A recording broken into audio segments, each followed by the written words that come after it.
Welcome to Real Estate Coaching Radio, starring award-winning real estate coaches and #1 international best-selling authors, Tim and Julie Harris. This is the #1 daily radio show for realtors looking for a no BS, authentic, real-time coaching experience. What's really working in today's market, how to generate more leads, make more money, and have more time for what you love in your life. And now your hosts, Tim and Julie Harris. 3, 2, 1, and we are back. Now, today's show is something for everyone in the sense that this was a question. The topic of today's show was a question, probably the #1 question we get primarily from our YouTube channel, and it's from new agents. A lot of agents are asking how to be successful in the first 90 days in real estate. Now, we've done a lot of content on this particular topic, but it occurred to Julie and I when we were thinking about how to present this in a fresh way. How can we make this for all agents listening? And we have tens of thousands of you that listen to this show every single day. So that, let's say, for example, maybe you are a new agent. This is going to be a great 90-day massive action plan. How about this? Maybe you're an agent that's not new. You've been in real estate for a while, but you need a 90-day massive action plan so that you can actually, take your business to the next level. Some of you have had delayed starts this year in your businesses. Some of you had delayed springs. This has been a weird year for a lot of you. I get it. So use this information as intended and realize that this could very well be your roadmap for your next 90 days, even though primarily it's going to be geared towards helping new agents. And again, as you always do, and we sincerely appreciate it, share this podcast with as many different agents as you possibly can. And thank you for keeping this the #1 listen to daily podcast for real estate professionals in at least the United States. And I want to start out by thanking all of you that have joined Premier Coaching in the last 6 months. We've had literally thousands of you who have joined Premier Coaching. And Premier Coaching, from what we've been told, is now the #1 real estate coaching program for realtors in the United States. So why is that? It's because all of you are looking for direct, essentially action-oriented, BS, fluff-free information about what you can do now to help people make money. And that is what Premier Coaching is all about. It's your A to Z system to build your real estate business because of this market.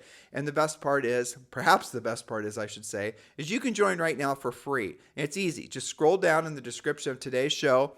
Or, if you're listening on iTunes or one of the billions of different podcast listening widgets we're broadcasting on every single day, or over on YouTube, just scroll down and just click in the description, join Premier Coaching now for free. And yes, that does include a daily semi-private coaching call. You love our podcast. We know you do. Now take the next natural step and join Premier Coaching. And like I said, we've made it super simple for you to say yes and take action now because you can join now for free. So just scroll down now and click the link. So Julie, let's jump in. We've got a lot of ground to cover today. Yes, that's right. And if you happen to be listening to this podcast and have not actually taken your real estate exam yet, refer to our short video about how to pass the first time.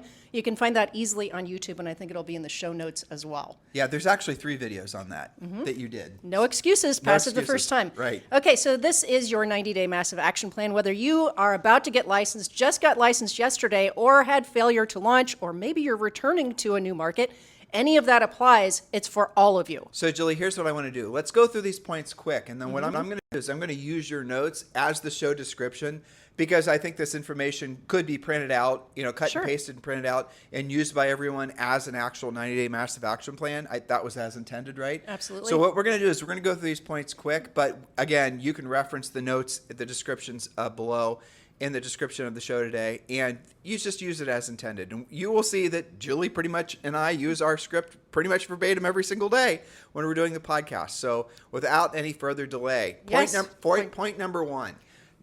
This is the most important point. You absolutely positively have to choose your broker wisely. Your broker at the end of the day can have the most and the greatest impact on the success in your real estate business. Why? Because there are a lot of brokers out there that have not been in the real estate brokerage or team leading business for very long. And if they've not been in the business for at least 15 years and have not been through at least a couple, if not a few real estate, let's call them recessions, you're probably not choosing wisely because most brokers are never, if they've only been brokering or let alone selling real estate for 15 years or less, they don't know how to adjust to this new market. So if you choose a broker that's, frankly, not knowing how to position properties correctly in this market, get them sold, teach you how to get listings, all the rest of it, if they're best advice to you is buy buyer leads and join a team and work on your brand, chances are you're dealing with one of these new age type brokers that does not have the depth and breadth of experience that you're going to need for this market. So you've got to be really, really careful that you choose your real estate brokerage environment correctly, because if you don't, you will find yourself you won't have to worry about ever getting off track, because you never will be on track. True. And you won't know why. And ultimately, what all these points are designed to do is help to save you, frankly, from a lot of wasted time and effort. Point number 2, Julie. Point number 2, commit to earning while you learn and be learning all the time. You don't have to be perfect to be productive. You must take action from day one in order to build your skills quickly. The best people to role play with are the actual prospects with actual homes to sell. So getting ready to get started has to end today. Commit to earning while you learn. Point number 3, and brokers, you guys can use this as your checklist for your training, team leaders, etc. Well, let's really drill down on what point number 2 is all about. Sure. Point number 2 is do not think you have to get everything perfect before you actually go out there and start helping people and making money. Do not think, well, I have to learn Tim and Julie's open house system exactly before I do an open house. Nope, that is not at all what we're saying. I have to learn exactly and role play till the cows come home the expired script and how to pre-qualify before I actually start calling expireds. Nope, that is not at all what we're saying. What Julie is saying, and this is true in any market, but especially in this market, you've got to learn on the job. Do not think you're going to learn it all and then get to work, because you will run out of time. You're going to run out of money. You're going to run out of motivation, and eventually you're going to run out of the business. So do not think that you have to learn it all before you get to work. The best place to learn is on the job. Point number 3. Point number 3, create your sphere of influence, sometimes called center of influence, SOI or COI, and expand it daily. Who is your center of influence? These are all the people you already know. Use your smartphone contacts to create your database. Talk about real estate all the time with everyone and learn the Ford memory jogger. Internalize it and use it all the time. That's family, occupation, recreation, and dreams. For your talking points, we've done dedicated podcasts on that, how to actually be having real estate conversations. And I have to say, Julie, every time we talk about that, essentially how to, talk with people in a non-confrontational or non-overly salesy way, people love those podcasts and that training on our Premier Coaching Program. We did a couple of those last week, actually. Well, that because when someone acknowledges the fact that their problem is that they feel uncomfortable seeing themselves and being a real estate salesperson, especially amongst their centers of influence and past clients, when you come to that, when you have that light bulb go off in your head, that epiphany, that's a potentially enormous breakthrough for you, because on the other side of that, you're going to realize that you can be yourself being a real estate salesperson amongst your centers of influence and past clients and all the rest of it, and you can do it incredibly effectively once you have the scripts to you know what to say and how to say it.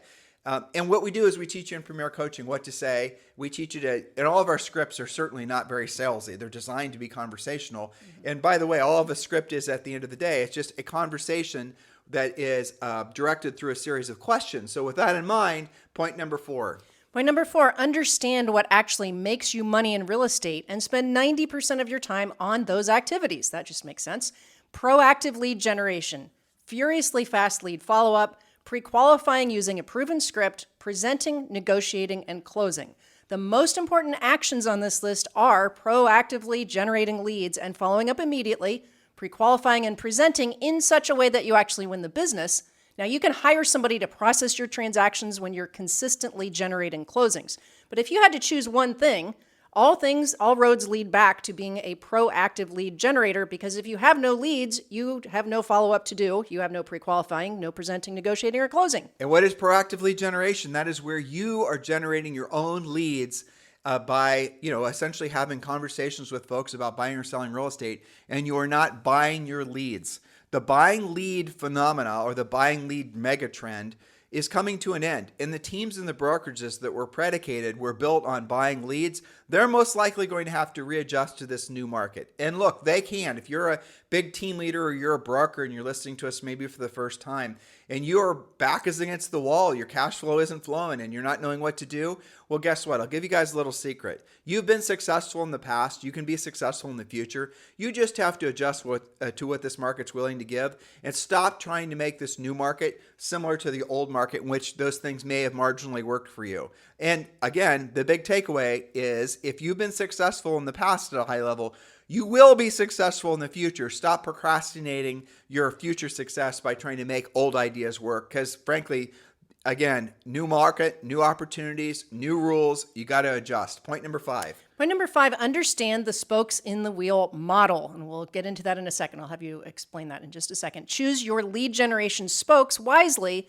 and work on them daily. Focus mainly on people who clearly have the desire to sell their homes and supplement with regular communication to your database. We're going to give you our favorite list of spokes, which everyone listening can utilize. Don't just choose one and be a one-spoke wonder. Instead, work multiple spokes to ensure your success. And before we get to our recommended spokes, I'll have you describe the spokes in the wheel. It's very simple. More spokes on your wheel, the stronger the wheel is going to be. You guys get that. So if you can just visualize what most agents have, best case scenarios, they have one spoke on their wheel. That's typically centers of influence and past clients. That's what all of you are told to do first when you get into real estate. That is something that you never just do and it's done. You're always doing it. But the fallacy in believing that you can have a model that business that's based on past clients and centers of influence as your primary and only lead generation source, when the market starts to change, those people are the first ones that generally are speaking. Agents are the first ones that are, they're the ones that are suffering the most. So do not just build your business based on the one spoke of centers of influence and past client marketing. Again, because in a market adjustment, those are the agents that generally suffer the most, and they haven't learned to develop other spokes. So the more spokes on your wheel, the stronger your wheel is. The first spoke we do suggest you add is, of course, centers of influence and past clients, but you always are adding to that list. You're always evolving it. And then beyond that, there's some other things as well. And another little advanced coaching tip, don't bounce from spoke to spoke to spoke. This is not permission from Julie and I to start chasing shiny objects. And all of the spokes that we suggest are the ones that you actually are creating for yourself from proactive lead generation. And the essence of it is, remember, you do not build your mansion on land you do not own. Have that visualization in your head. Here you are spending a lifetime building this big house and you're spending all your money and all your time to build this amazing house. And then one day you remember that the land the house is built on, you do not own, and the owner of that land decides that they want the land back. You not only obviously lose the house, you lose all the money and the time that went into building the house. That is the problem with agents that build their businesses on land that they do not own. You guys get the analogy. And a lot of you are tempted to do the same thing when you're buying your business. Don't make that mistake. And it's markets like this where that warning that Julie and I have been throwing out there for the last 20 years, where it really proves out, because a lot of the sources that you're buying those leads from, they're out of business, or frankly, you're still buying those leads, but the lead quality, especially bought buyer leads, for those of you who are doing it, there's nothing wrong with you necessarily. The leads that you're now paying for are the lowest quality leads we've ever seen in the 15 years we've been in the business, really putting a nail in the coffin of the idea of buying buyer leads if you want to scale a business. That's right. So what are the recommended spokes in your lead generation wheel? Now, these are just our favorite 6 or 7. We teach more than 20 in Premier Coaching, and many of them don't cost you a red cent. Actually, we have, we did a podcast series 2 weeks ago where we didn't even get through all of them. Nope. That was the top 30 ways to proactively lead generate seller leads, seller listings, and none of our suggestions revolved around buying a lead. No referral fees for any of the 30 plus suggestions. The list is waiting for you on Premier Coaching. That's right. So our top suggestions, of course, start with your center of influence. These are the people already in your database, most likely to transact with you first, some of our newer agents listening. Open houses, absolutely hot lead generators in today's market especially, and we did podcasts dedicated to that as well. Just recently, go back to like last week, and you guys will find the podcast we did on open houses. Yes, unrepresented owners. Those are for sale by owners, or FSBOs. They are handing you their phone number and have a for sale sign already in their yard. That's an obvious source. Expireds, older expireds, withdrawn and temporarily off the market listings. They clearly want to sell. Many of them have to sell, and they have shown you that they're willing to list. Advanced coaching, 2-year-old expireds, anything that happened, maybe a little bit more than 2 years now, anything happened over COVID, gold mine, a lot of those sellers are still wanting to sell. And you don't even have to do a price reduction. Okay, door knocking, especially for your buyers with specific needs on specific types of homes and neighborhoods. New build salespeople who can refer you to prospects who have to sell their existing homes. And here's the thing, as you mentioned before, don't bounce from spoke to spoke. Do all of the above, not some or one. Don't sample, don't try it out. Some of you door knocked one for sale by owner. It didn't go well for you, so you just decided that wasn't for you. That's not implementing a spoke. That's trying something out. And I really want to drill down on this because it's incredibly important. I realize Julie and I have seen all of these branding marketing companies that will tell you to mail a FSBO, Yes. mail an expired, email, follow them on social. Let everyone else that has no sales skills and is afraid of actually having a direct conversation do all those passive things. You're going to be the agent that has the proactive direct conversation with that potential seller for you, and you're going to win. Even if, going back to the second point, you're not that great at the script and you're not that great at pre-qualifying, you show up, you have energy and enthusiasm, and you're looking professional. The very fact that you're there and or on the phone and you're having that conversation with the seller, that's going to get you so close to the end zone that you cannot possibly believe it, because everyone else, essentially everyone that's been in the business the last 15 years or less, everything that's been taught to real estate agents is passive. And so when you're actually having a proactive, direct conversation with a potential client, you're going to almost always win because you're going to have no competition. Exactly. Point number 6, commit to profitability. Don't blow your money on the 3 worst B's: buying buyer leads, building your brand, or building a team. You don't actually need to do any of those things to be successful, and especially to be profitable. Anything more? We kind of talked about that before. Well, all the time. You guys got to be thinking in terms of, without getting on our soapbox, but you have to be thinking in terms of what's going to put you in a position to help people and make money the quickest. Because there are people out there that want to transact now, and if you're buying buyer leads, those definitely aren't going to be the best quality leads, as we've already talked about. Building a brand is same as marketing and advertising. It's all the same thing. That obviously isn't going to generate you business anytime soon. That's the reason the brand building marketing types will never address the logical concern all of you will have is, after I create all this marketing and branding, how soon until I actually have a closed transaction? Well, the answer is probably never, or so far into the future that you will be out of the business by then because you won't have created any cash flow for yourself. That's the problem with all of this stuff, especially in this market. That's the reason that Julie and I and all of our coaches always focus on putting you in a position to help people make money now, not into the future. You can do the marketing, the branding, and all the rest of this stuff if you choose to, after you've learned how to be a proactive lead generator. You've got to transact now. You've got to make money now. There are deals out there to be done. And because there is this huge lack of skill out there right now, you will have a hell of a lot less competition than you might think you have when it comes to having those proactive conversations. That is very true. Point number 7, pay yourself first. Now, this is not just for newbies. We have these conversations with some of our grizzled veterans that have been at it for 10 or 15 or 20 years. Pay yourself first. That means put 10% into a dedicated savings account, 20% to your tax account, more if you're in a higher tax state, and the rest to your operations account. Now, save more if possible right from the beginning, from your first transaction, or if this is your hard reset button, right from your next transaction. Do not mix these accounts, and you can refer to our podcast series about wealth building.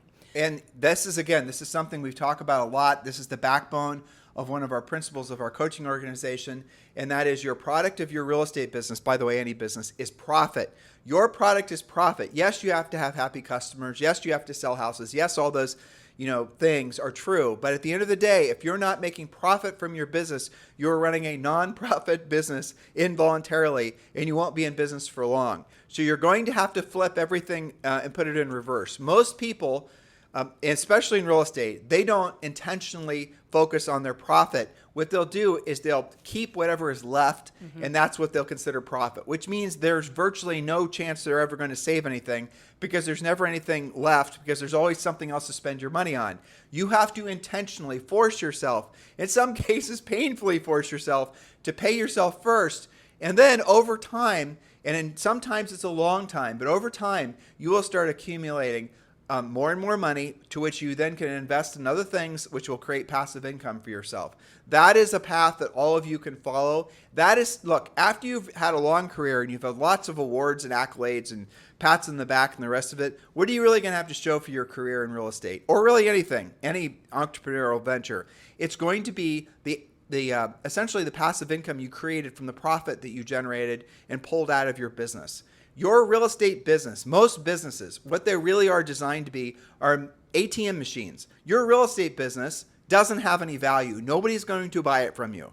Your business's point is to produce profit And then from that profit, you then reinvest it. Buy, obviously real estate's a home run. You're already in the business. Buy other things that are going to produce income for yourself. That is the point of having any business. A lot of you, and it's very easy to do, believe that you're going to sell your business and that's going to be your big financial exit. That's going to create the financial peace and security for you. It doesn't work that way. You have to actually force it to happen. Lots of podcasts, lots of coaching and premier coaching, and we talk about this a lot in our book, Harris Rules, as well. I realize we're the only ones in the industry that are telling you this, and the reason we're telling you this is because we have seen in this industry chews people up and spits them out faster than anything I've ever seen before. And why? It's because agents are told to blow every damn cent they have on branding, on marketing, on team building, on all these other shiny objects, and no one ever is taking the time to share with you guys how to actually save money and become rich. And rich is merely where your money works for you and you no longer have to work for your money, where you can wake up one day sooner than you might think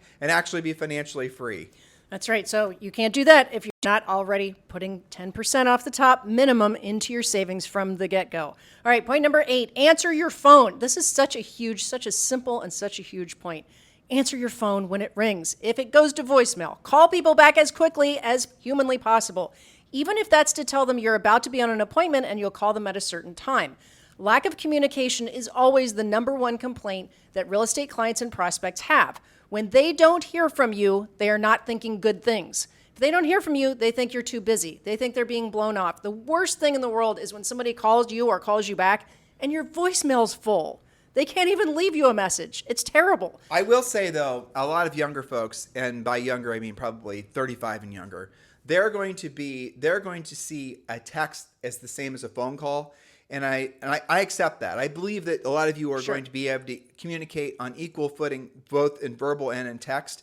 But I will suggest to you, especially if you're younger, learn how to communicate verbally, because that will give you an unfair advantage when it comes to those who only know how to communicate via text. 100%. The problem with text conversations is obviously you lose a lot of the ability to build rapport and feel connected and all the rest of it, because textual-based conversations are generally speaking a little bit, you guys understand, a lot of emojis and that's about it. So do always lean back into the fact that the thing that people want the most, you want the most, is direct, eye-to-eye, belly-to-belly, or at least voice-to-voice communication. And all this digital stuff, it just filters away the effectiveness of being able to communicate. And again, that is going to be the differentiator for all agents, especially during a changing market like this. If you want to know how to make yourself different, I just told you, learn how to have direct conversations.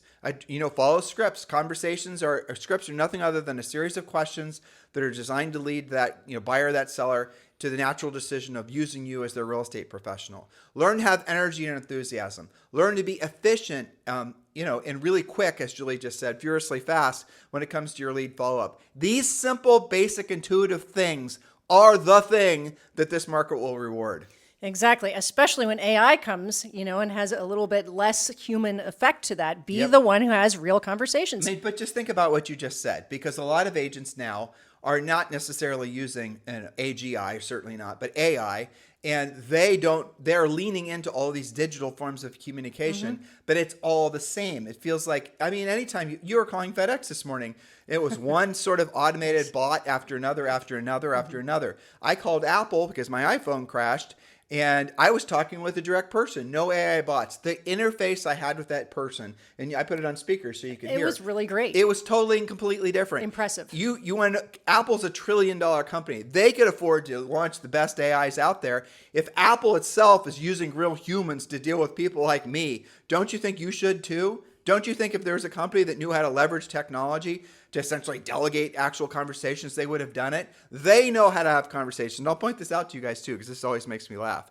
The people that are trying to sell you stuff in your real estate business, yes, they email you, but have you ever noticed they do all their sales from calling? Have you ever noticed that everything they're doing is trying to lead back to a phone conversation? Shouldn't that be a little light bulb that goes off in your head that you should be doing the same thing? Yeah, I can just see on listing presentations the script becoming, you don't want to be delegated to their AI, do you? Well, exactly, right?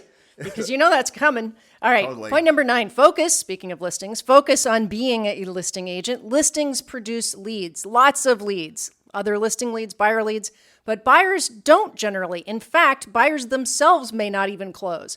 Sellers have to sell, but buyers never actually have to buy. That's a huge point. We're going to say that again. There are droves of reasons why you can have a seller that has to sell. Julie and I are going to brainstorm right now. Ready? Go. Yes. Okay. So let's see. Divorce, Yep. death, probate is related to that. Relocation. Haven't seen the second floor in 20 years and they want to get rid of their house. Lots of baby boomer downsizers right now. They can't go upstairs. They're in contract in a new construction Can't home afford it. Or a resale home. They can't own two homes at once. Again, we can get into the weeds, but there are droves of reasons why sellers actually have to sell. And in other words, the option to not liquidate the property it's not there. They have to sell the property. And they don't have to qualify in the same way that a buyer does. Exactly. Now I want you to think about a buyer. You guys give me a single example of a buyer that has to buy. Okay. There is no such thing. I'll just save you the effort. There's no such thing as a buyer that has to buy. And if you've been in the business for more than 5 seconds, you will inevitably run across a few buyers by now who showed up in your life, who you thought for sure we're going to buy a house from you, and thank gosh, you're now going to have cash flow in 60 to 90 days. And then something happened. Something really, silly. They decided to wait till next year for unknown reasons. They watched something or read something on Facebook that made them not want to buy real estate. Interest rates went up or went down, or they're worried about politics, or they're worried about their job. They don't like what they can afford in their price range. 100%. All these different reasons. Buyers will constantly take themselves out of the market, especially where there's any sort of headwind. That is the problem when you build a buyer-based business. Again, this is incredibly important that you get this in your head. And all of you are going to come to this, whether you've been in the business for a while, whether you're a new agent, you're going to mostly think that buyers are going to be easier than working with sellers. And it's true, because working with buyers is physical labor, working with sellers is mental labor. But in this market, where all the fear of missing out is gone, where it's harder to qualify for a mortgage, where all the rules have changed just in the last 2 years, you're not going to have as much success working with buyers as you will focusing on becoming a listing agent. And because, put all these thoughts together, guys, because virtually all of the agents, all of the brokers that have only been in the business for 15 years or less, which is a long damn time, but most of them have only been in the business for 5 years or less, they have only known to buy buyer leads. There's brokerages and there's teams that have only known how to buy buyer leads. And by the way, pay huge amounts of money for their listing referrals as well. So you've got to then accept the fact that those business models are going to be under an immense amount of stress. And in many cases, they're not going to work out. So you have to go the opposite direction. Learn how to be a proactive lead generator. Even if you just got a license, focus on becoming a listing agent right away. Yes, of course, pick up some buyers and do some open houses and things like that. But put your best interests and all of your professional goals and motivation towards becoming a powerful listing agent. When you have listings, you have leverage. If you don't have listings, the buyers are leveraging you. So be very clear about that. What will eventually happen, again, to all of you, is you will listen to this podcast. You'll remember point number 9, and you're going to say sometime in the future, probably the next 3 or 4 months, you wish you would have focused more on becoming a listing agent. That means you're going to have to learn skills. That means you're going to have to learn to do what you don't want to do and you don't want to do at the highest level. That means you're going to have to become the best version of yourself as a real estate professional. But guess what? You can do it. So do not delay. Join Premier Coaching. Scroll down. The link is in the description. We, of course, show you guys how to market and brand and build your team and work with buyers. But the heart and soul of our coaching program is always focused on helping you guys become powerful listing agents, because we know that's where you're going to create the most leverage and the most freedom for yourself. Point number 10, always say, yes, it would be my pleasure to help you with that, even if you're not sure how to do it right now. So then you can get help if you need it. Even if you don't want to do it. How about that? Even if it's not your pleasure to help them. Say, yes, it would be my pleasure to help you with that. Yes. Always say that. You can only build your skills and by earning while you learn. So don't say no to opportunities when you can say yes. You can always partner with or refer the transaction to another agent if something is just way too far out of your wheelhouse, but don't say no. Now, this is why our coaches are there ready every single day to help you. Many times they'll connect you with another agent in your market. They'll connect you maybe with a commercial agent. Ask for help. Instead of saying, no, I don't do this, I don't do that, I don't work with first-time buyers, I don't work with luxury, I'm not familiar with commercial, I don't do leases. For the next 90 days, you cannot say no. Okay, you have to play the yes game. See what right? happens. Play the yes game professionally. So anytime anyone asks you to do anything, just say yes. Stop saying no. Every time you say no, you don't know what you're saying no to. Julie, can you list farmland? Yes. Julie, can you list a unit in a building? Yes.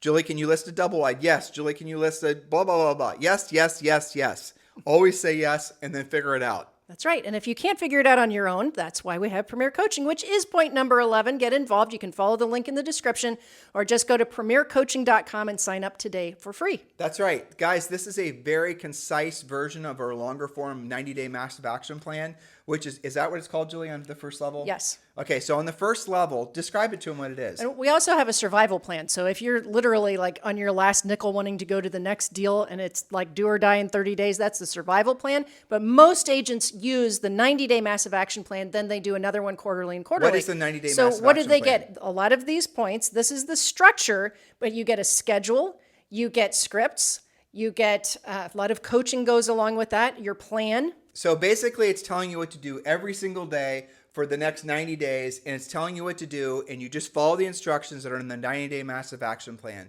The other thing that Julie was talking about is if you are in a financial hardship place right now and you need to make money urgently, there's that plan that's waiting for you as well. You get both those plans when you join Premier Coaching, and you can join Premier Coaching for free. Just scroll down, click the link, or just go to premiercoaching.com.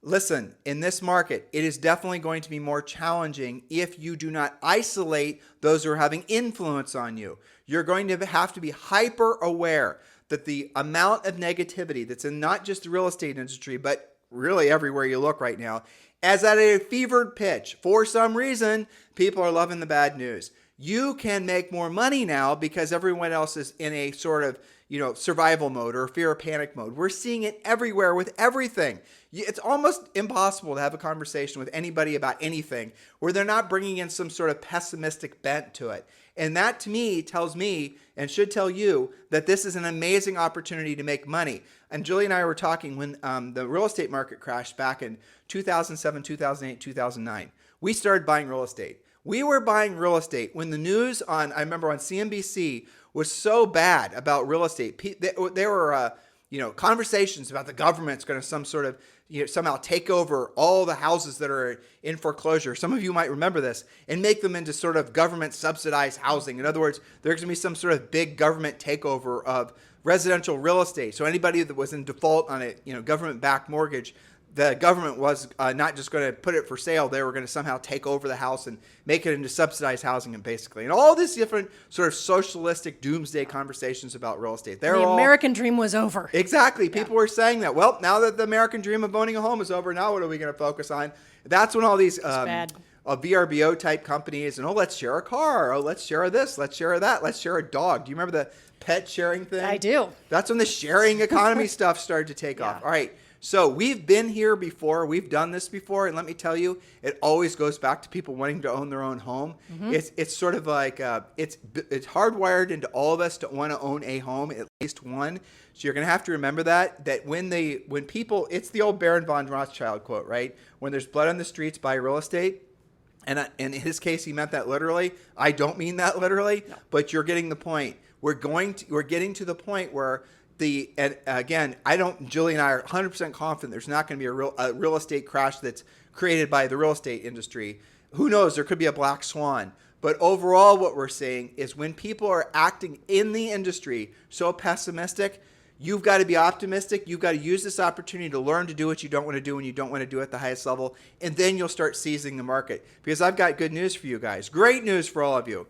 Since the dawn of humanity, there has never been a time where things have not gotten over time significantly better. In just the last 10 years, virtually all aspects of your life have gotten significantly better. In the last 20, 30, 50, 100 years, every aspect of being a human has gotten significantly better.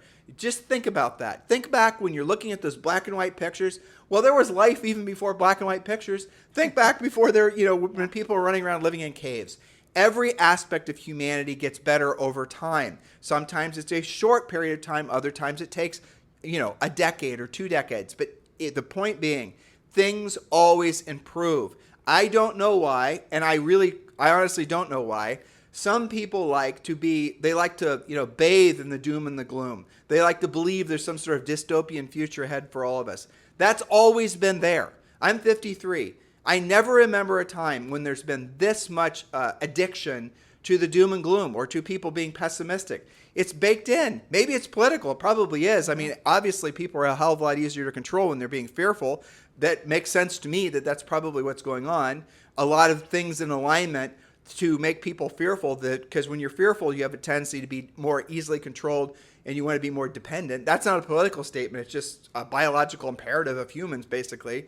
But over time, every aspect of your life has gotten better. Over time, every aspect of your life will get better. Act as if we're now on the other side of this. Act as if it's in the future and everyone is bouncing off the walls because things feel so buoyant. Act as if you're the person who did what they didn't want to do when they didn't want to do it at the highest level during this time. That way, during that time, the future version of you is going to be looking back at the present version of you and saying, damn, Bob had his act together. Thank you, Past Bob. That's right. But I have to say, and I have a lot of reports from our coaching clients and our coaches, this market absolutely is rewarding the proactive. Definitely. The skilled agents are pulling away faster than we've seen them do before, and the up-and-coming agents who are getting their skills on are getting rewarded faster than they have before. But the agents that are reveling in complacency and being drugged down by the negativity of the news, I think that the negative thing that you were talking about is just a reinforcement of complacency. And those agents don't last. So hopefully none of our listeners, we don't want you guys to be real estate roadkill. Get your skills going because you will get near immediate results. I see it every day. When Julie and I got into real estate, the market, the interest rates were at 7%. And this was in the 90s. And we were selling in it was definitely not a great market. A market very similar to this, I have to say.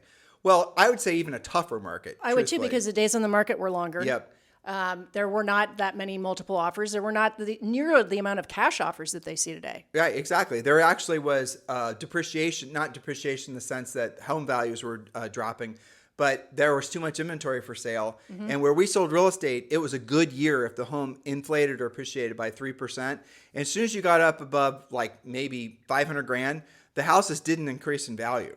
We sold in Central Ohio. So you could buy a house for 500 grand, keep it for 7 years, and you'd be lucky if you sold it and covered your selling costs, your commissions and whatnot. Yeah, and if you sold in the first 2 or 3 years, you were going to lose part of your down payment. You were bringing a check to closing in some cases. That's where Julie and I originally learned how to do short sales. You think that's a fun settlement statement? Yeah. So, but guess what we did? Hundreds of homes, thousands of homes over our careers. And a lot of other agents did the same thing because the other agents that had been used to the gravy train, they didn't know what to do and they didn't adjust quick enough. This is true for all industries, not just real estate.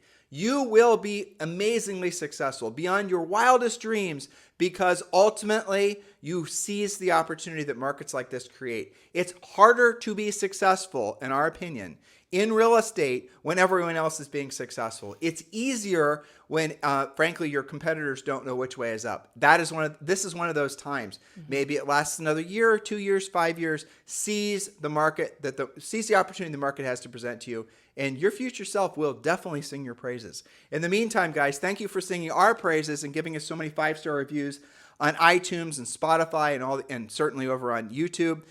Please do give us a 5-star review, assuming you think we merit it, and a pithy comment. We always appreciate that. And thank you for allowing us the pleasure and the honor of being your real estate trainers. If you're ready for us to be your real estate coaches, it's time for you to join Premier Coaching. The link is in the show description below. Have a fantastic day. We'll talk with you on the show tomorrow. This podcast is a part of the C-Suite Radio Network. For more top business podcasts, visit c-suiteradio.com.